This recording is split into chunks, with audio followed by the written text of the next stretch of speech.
আসসালামু আলাইকুম এভরিওয়ান। আজকে আমাদের নাইট টুর্নামেন্ট রয়েছে আমাদের পার্শ্ববর্তী গ্রাম তালখুরে। তো আমি একাই যাচ্ছি এই অন্ধকারের মধ্যে, আমার বন্ধুরা সকলে আগে চলে গেছে। তো দেখতে পাচ্ছেন এসে টস শুরু হয়ে গেছে এবং টসের পরেই খেলা শুরু। তো আমরা আগে ব্যাটিং পেয়েছি এবং ফাইম এবং শামীম অসাধারণ ব্যাটিং করে অনেক রান করেছে। তো আমি একটু লাস্টে কিছু রান করতে পেরেছি। তো যেমনটা জানেন আমরা ক্রিকেট তেমন খেলি না, তো মাঝে মাঝে সময় পেলে একটু খেলি। ঈদের দিনে খেলার কথা ছিল কিন্তু ঈদের দিনে পানি হওয়ার কারণে আমরা খেলতে পাই নাই। তো ঈদের পরবর্তী দিন আমরা স্বপ্নপুরে ঘুরতে গেছিলাম, যেমনটা আপনারা ব্লগে দেখেছেন। আজকে ঈদের দ্বিতীয় দিন, তো আজকে আমরা ক্রিকেট খেলে কাটিয়ে দিয়েছি।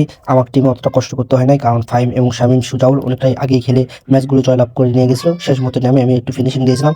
যদিও বা এই খেলাটি অতটাও গুরুত্বপূর্ণ নয়, তবু আমরা এই খেলাটি এনজয়ের জন্য খেলেছি। তো অন্যান্য যারা ছেলেপিলে আছেন আপনারা অবশ্যই মেসেজ দিবেন না খেলার জন্য, কারণ আমরা নিয়মিত খেলি না। তো সকলকে ধন্যবাদ, অবশ্যই ব্লগটি শেষ পর্যন্ত দেখার জন্য আপনাদেরকে ধন্যবাদ। এবং আরেকটি গুরুত্বপূর্ণ মেসেজ রয়েছে, যেটা হচ্ছে কি আপনারা অবশ্যই খেলাধুলার সাথে থাকবেন, কিন্তু আপনারা শুধু ক্রিকেটটা এনজয় করবেন, এখানে জুয়া নিয়ে আসবেন না, কারণ জুয়া নিয়ে আসলে এখানে অনেক বড় কিছু হয়ে যায়। তাই আপনাদেরকে এই পরামর্শ দিব, আপনারা এই ক্রিকেটে জুয়া নিয়ে আসবেন না, এমনিতেই আনন্দ করার জন্য খেলবেন। ধন্যবাদ সকলকে, এই পরামর্শটা অবশ্যই মানবেন আমার ইনশাআল্লাহ।